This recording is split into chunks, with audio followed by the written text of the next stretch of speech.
and welcome to episode 8 of We All Float Down Here, a Stephen King podcast. I'm Oscar. And I'm Simon. And today we are going to be talking about Christine. Christine is the 1983 novel by Stephen King about the possessed car. The name of the car is Christine. You know the image. You probably know the story if you're watching this. Maybe you've seen the John Carpenter film, which came out the same year as the book. Such was the demand by this point. There was this race, pardon the car pun, to get Stephen King books to screen. So, and big name directors, we've talked about this before with the previous episodes, but big name directors were lining up and horror legends were lining up. They were pumping these movies out completely, like same year as Crazy. And we'll talk to the film later. We'll talk about that. But as is often the way, I did see the film before I read the book. We'll get into that. So basically, this book is from the perspective of a teenage boy called Dennis. And one day, him and his friend Arnie Cunningham are in town and they walk past a scrapyard and see this broken down 1958 Fury red car. And Arnie, his friend, falls in love with it and really wants to buy it and make it his car. And Dennis thinks this is a terrible idea, but Arnie buys it anyway, and it turns into a love triangle basically with him, his car, and his girlfriend. And turns out this car might be haunted.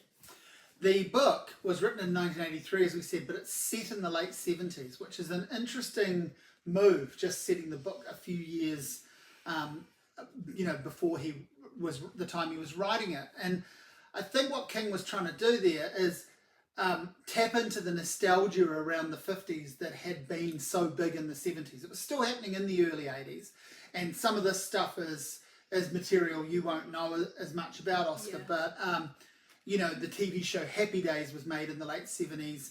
That carried on. That was probably still just about to finish around the time that Christine came out, but that was set in the 50s. And the whole thing around the 70s nostalgia for the 50s, there was the band Sha Na Na, and there were spin-off shows from Happy Days. It was a kind of warm, nostalgic vibe to good times. Teenagers driving around in cars, easier times, happier times than the war in the 60s, the war in the 70s. The economy in America was doing better. There was this whole idea of American-made products like these big Cadillacs and Plymouths and these big cars with wings out the back. And so I think that's what King's tapping into. He obviously grew up through that era too, so it's nostalgia for him. And when you were talking about the love triangle, it's fair to say that Arnie is the quintessential high school nerd that's like in the movies, that's bullied, that's not cool. Like, he's got his friend, but he's not cool. And the car is very much become not just an extension of his personality. The car gives him a personality. Yeah, and it's also like a really cool dynamic how this absolute like nerd is friends with one of the popular kids. Yeah. Kind of like protects him and takes him under his wing. Again, that's very Happy Days with the dynamic there with Arnie Cunningham and the Fonz. And so he also becomes the power, I guess, the idea of power of I'm this cool guy with this cool car. It goes to his head. He starts dressing cool and thinking he's cool, and he starts snubbing people in his family and in his friendship group that he was, I guess lesser than or just on a level where he suddenly thinks he's above them. Yeah. So how did you first discover Christine? So I first discovered Christine through the movie. I was reading King books, loving King books, and I don't know why I didn't read Christine. I know I bought a copy of it and I just never got around to reading it, but I watched the movie. I loved the movie. I had seen a couple of John Carpenter films at the time. Obviously, I've seen them all now, and I love what he does. I also my big memory of the film. The first time I watched it was the opening scene with the George Thorogood music, "Bad to the Bone," which again is a bit of a 50s pastiche of a song. It's made in the 80s, but it's the whole George Thorogood band thing was they kind of looked like 50s greasers that were doing that kind of American classic garage rock. So I just really got into it. I probably watched it in the very early 90s. Like I say, I owned Christine for a long time. Then I got rid of it without ever reading it. Only read it for the first time a couple of years ago. Yeah, you and me actually read this at the same time. Yeah. On like New Year's Eve type of thing, 2023. But I stalled on it. You blitzed through it. Yeah, I blitzed through it in 2 days. And what is it, about a 700-page book? Yeah, I was reading non-stop. Yeah. But the thing is, even though we read it at the same time, I hadn't watched the movie at this point. I'd read the book first. And it had been years since I'd seen the film, so I guess it was fresh in my mind, having watched it a couple of times. So when I finally got to reading it, I had a little bit of an idea, obviously, of what's going to happen, but the book felt brand new to me, and I was like, as another example where I was like, I couldn't believe I hadn't read it earlier. But I know I've said on this podcast before, with things like The Dead Zone and even Salem's Lot, which I really enjoyed, I wish I'd read this earlier.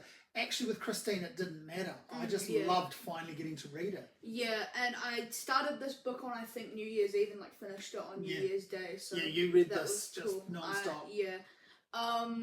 I remember when I was a lot younger, I heard of the movie of Christine. You were talking to me about it and wondered if I wanted to watch it. And you told me it was about a horror movie about a killer car. And I was like, that sounds lame. That sounds corny. Yeah. But then I fell in love with Stephen King's books like a year later.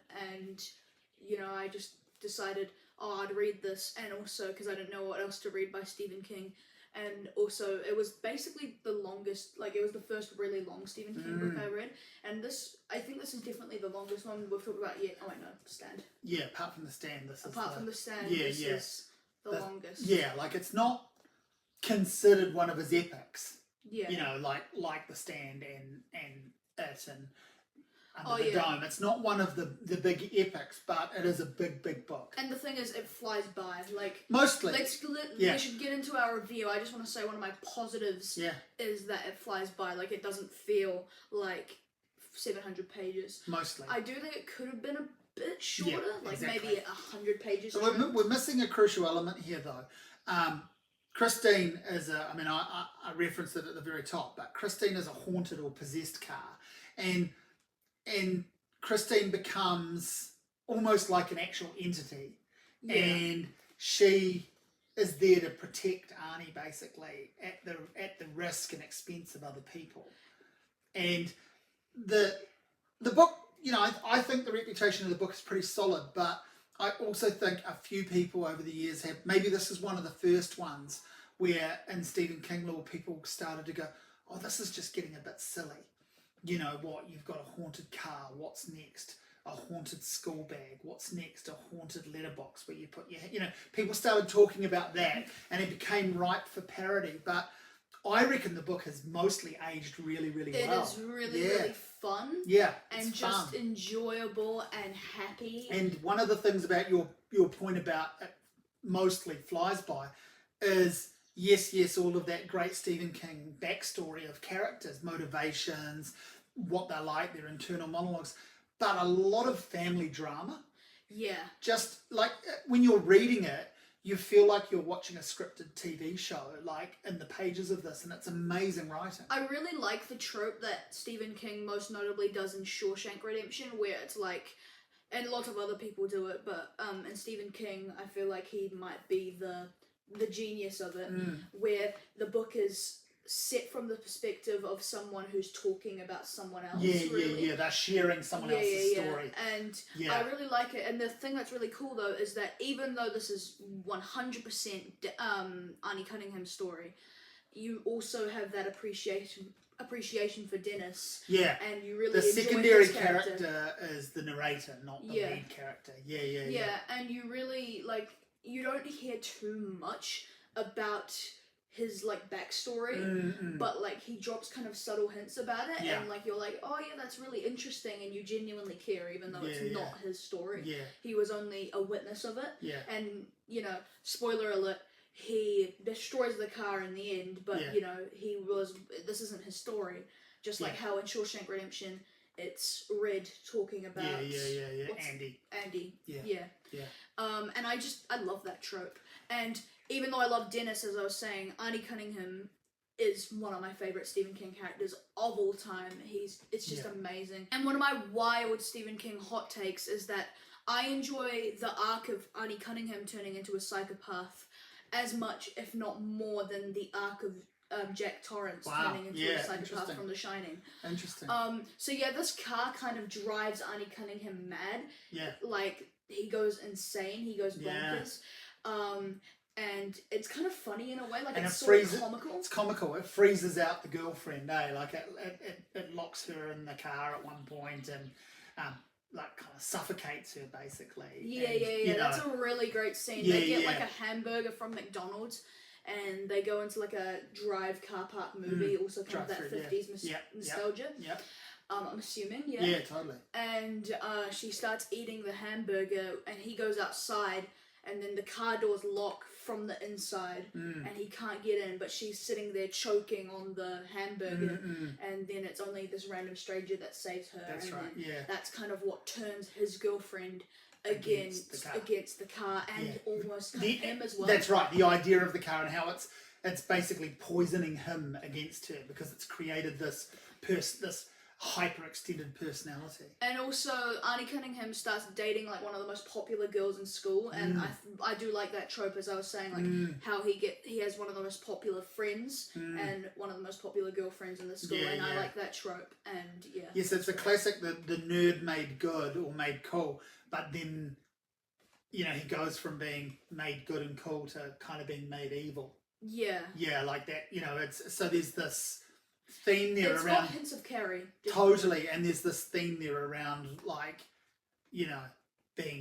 be your authentic self rather than the fake version. Yeah. Yeah, there's some cool stuff in the book. I mean, it's in the film, but in the book with these 700 pages, there is some really cool themes developed, and also a lot of music.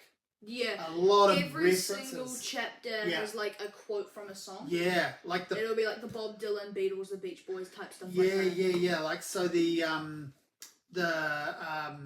money they were paying out for permissions would have been enormous, but obviously King was by this point an incredibly bankable author with the film adaptations rolling in and the books flying off the shelves. But yeah, it's insane how many music quotes there are, and then references to music within the text as well, but those standalone quotes at the top of each chapter.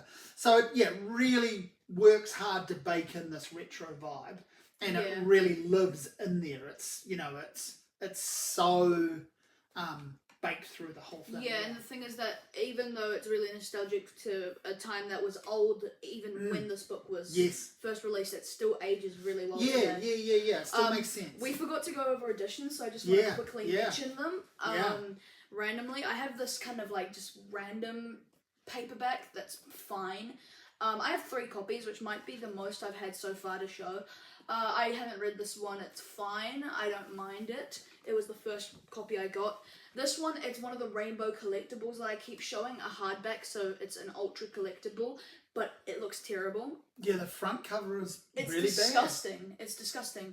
And it's annoying. It's cool for you to have it for the collection, but on its own. These are probably the most beautiful books I own, and I love this collection so much, and I will always buy them if I see them in the store, no matter what.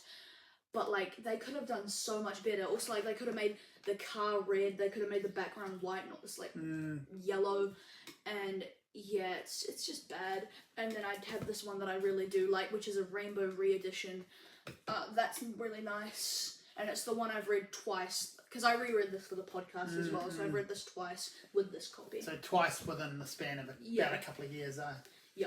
So I've got this one here, this hardback, which I like. I love the image because... Yeah, that's quite cool. I wonder if this is a movie tie-in, like, because the image is so similar to some of the images. It's kind of like one of those ones that kind of have that vibe. Yeah.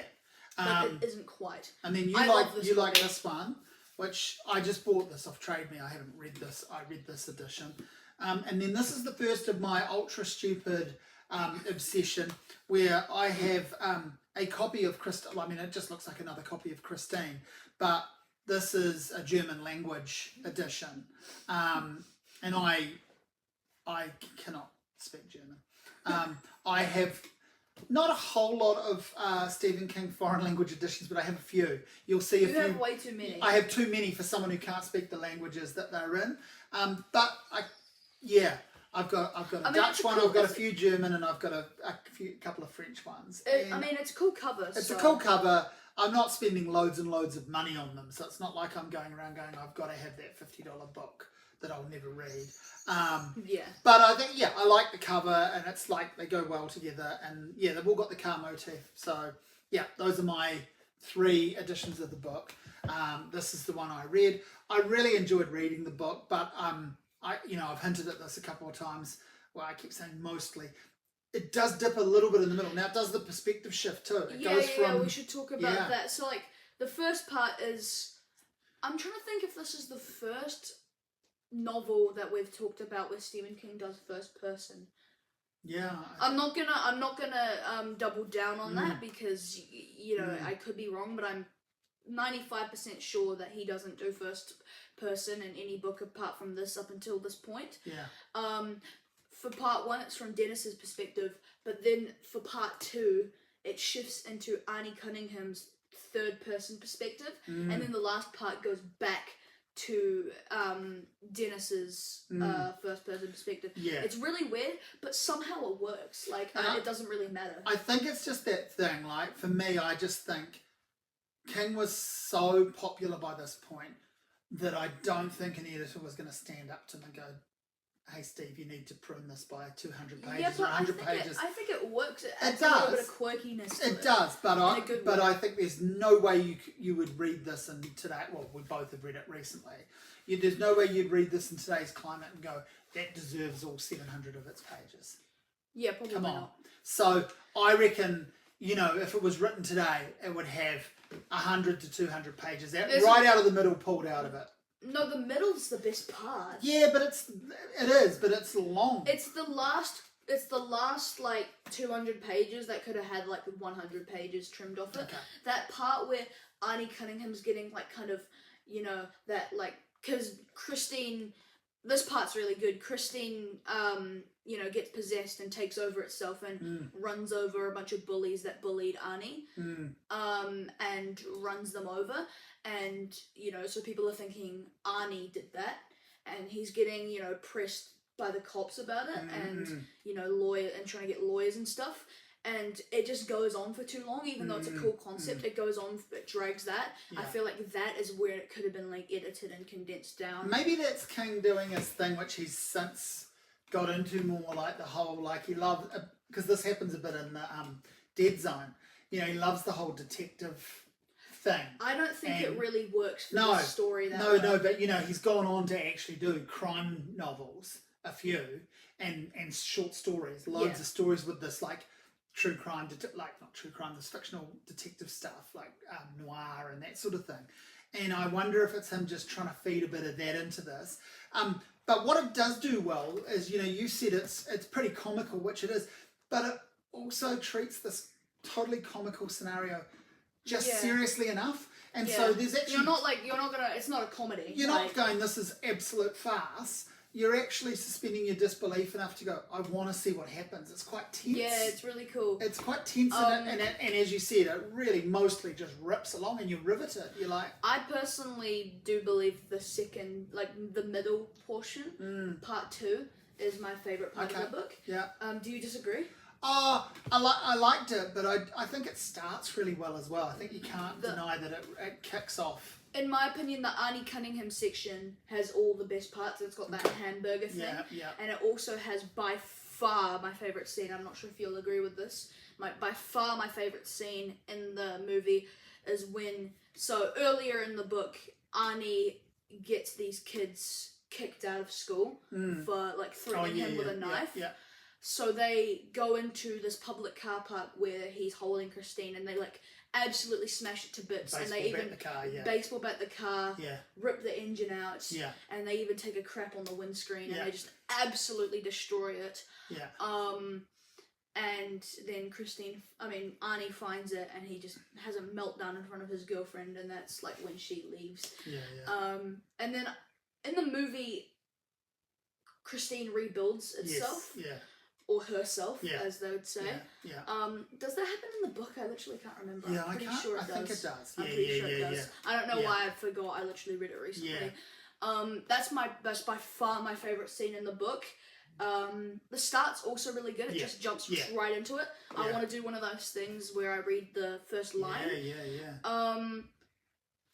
Basically, there's a prologue first, but like the opening line of the first chapter, part 1. Listen to how, just straight into it this is. "Oh my god," my friend Arnie Cunningham cried out suddenly. "What is it?" I asked. It just gets you straight into it. It's just like Firestarter. I feel like he was trying to be very fast-paced and not mess around. Even though there is that, Stephen King bloat in the middle and end. Yeah. Even though I do think that's... Well, we're still in the, we won't go into it heaps because it's part of all of the discussion of these books. It's so well known, but it is part of the alleged drinking too much, taking drugs era before the intervention started. So he was pumping out the material and getting his flow on, getting his groove on, which probably accounts for the 700 pages, and maybe some belligerence from him around, no, these pages are staying. No, this is the book I wrote. This is what I want, because he would have had the clout by then, well and truly to say, So should we jump into the film for a bit? Yeah. So what are we gonna rate Christine? Oh yeah. I just want to say first that when I first read this book, as you can probably tell by the fact that I read it in 2 days, so that's 350 pages at least, because it's like 750 a day, which is wild. I loved it the first time I read it. It was amazing, and I think the first time I read it, it was like my second favourite Stephen King book or something, and I'd give it a 10. So I was hoping to reread it and love it even more or as much, or be able to come on here and be like, this is my first 10.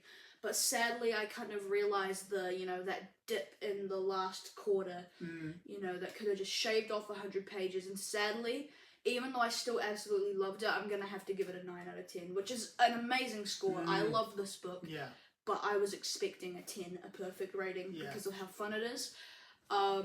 Personally, I think it's a 9. It's on that same level of like Shining, Salem's Lot, Firestarter type of thing. Nice. Yeah, I guess I would, give it an 8. I would give I don't think, because I just read it over a few weeks. I haven't gone back to it. I read it 2 years ago, and I'd seen the film a bunch of times, and the build up and the lead up to that, and then not for ages. I really loved it. I'm so glad I read this book, and I have none of the regret of not reading it sooner. I just enjoyed it, and I think overall it's aged really well. We're purposely not really talking about the weird stuff in this book. There is this sort of weird, having sex with a car kind of thing, which is an over-the-top metaphor in its extreme. It's so stupid. Yeah, it's crazy. That probably, is the thing that's I don't want to say dates it, but it's definitely the most cringy thing about it, and the thing you would not really get away with today. Yeah. So that's why I'm giving it an 8. It's like almost on the level, no, not nearly, but it's almost kind of as shocking in a way, same ballpark as that one scene from It. Yeah, that's it. Like all of the talk about that in the King communities, and it feels like not as much about the Christine scene or scenes. If you know, you know. Yeah, exactly. So the movie, 1983, John Carpenter. Yeah, so this is Carpenter is similar to King in, age-wise, same generation, and so grew up with a lot of the same kinds of influences, those sci-fi stories on the radio and sci-fi magazines and horror stuff. And so I can see him being like into the nostalgia of this. Look, it isn't one of Carpenter's all-time great films. But I love it as a film. I think it's a really strong adaptation. Here's the thing. I think already I've watched Halloween, and I think John Carpenter's an amazing horror director. Somehow I haven't watched The Thing, which is crazy. I have to watch that. Yeah. I don't know why. There's no reason I haven't watched it. I have heard great things, and I'm sure it's amazing. But yeah. Yeah, this followed a huge run from him of these great, like he sets up Halloween, like he makes the first one, he makes the score and scripts the second one. He walks away completely for the third one, but still contributes the score. So his music is all through his films. Yeah. Then he jumps into like a couple of great, like kind of, well, The Thing is amazing, and The Fog is a really, really cool ghost story before that. So he's on a great run, and then there's maybe we should do a binge of this.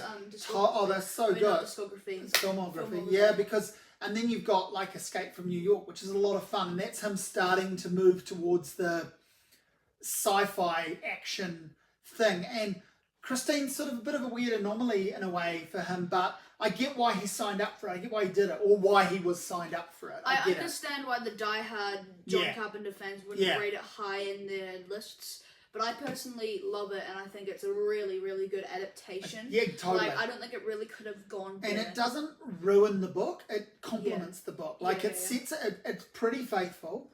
Very faithful. It really doubles down on the funness, you know, the teenage drama, and it also just... And it doesn't go full cringe on the thing we just talked about. Like, it, you know, it obviously shows you visually that Arnie is being changed by this car, and like you said, you set up nicely the love triangle kind of element, but it doesn't go creepsful. And so, but it won't disappoint anyone who's finally going to watch it because they've read the book. And in my case, and there must be people like this, you know, it didn't ruin the book for me at all. It just set up a nice reading experience. I first watched this movie like a little bit after I read the book. Yeah.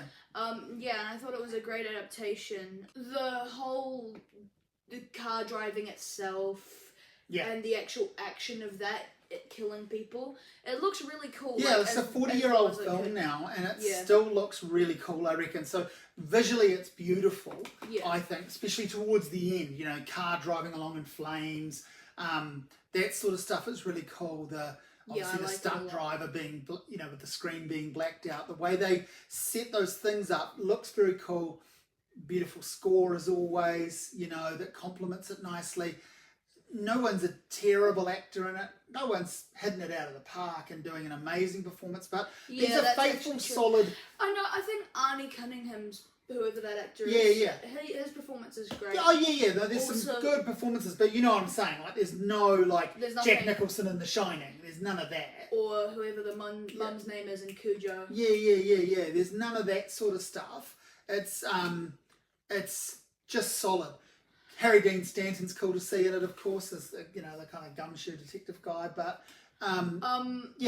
one thing I also want to mention is it's one of those peak examples of just everybody in this high school looking like they're 25 years old. Yeah. And also shades big time of Carrie as well, right? Like in those high school scenes, like very similar to the movie Carrie in its look and feel, because it's essentially set in the same time as that film, like you know where the action's set.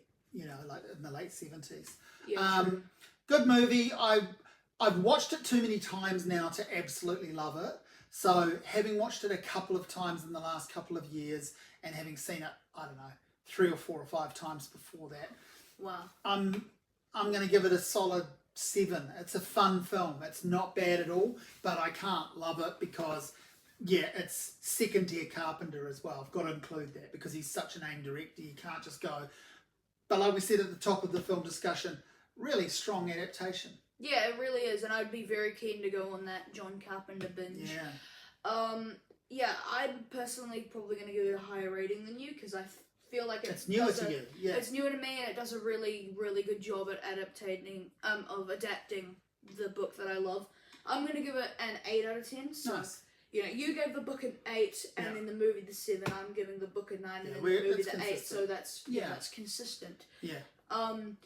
Next episode we have Pet Cemetery, which is exciting. That is exciting. It's a very talked about book. I mean, I'll remind you when we talk about it, but I'll say now, it's the very first Stephen King book I ever read. Yeah, it was my second. Yeah. So. And then obviously there's a bit of other King stuff happening around this time that, you know, we'll pick up, and plenty of action, but there's the comic book series, there's short stories always happening, more and more film adaptations, and he's just becoming massive in the culture. You know, he's just becoming the big name in horror novelists. But Pet Sematary is going to be an interesting one to talk about. Yeah, that will be. Yeah, because I have good memories of that one. It was like my second Stephen King book. So yeah. Yeah, I think it was definitely my first film book, and I think it was also my first movie because I watched the film straight after. True. So as we tended to do as we were discovering these books, so and as people still do, really, don't they? You know, you read the book and you hear there's an adaptation, you want to see it. So Pet Sematary next time, and you know, Christine, if you've never read it, if you've never watched it, solid recommendations from us. Yeah, I would definitely recommend it. Thanks for tuning in. We'll see you very soon for Pet Sematary.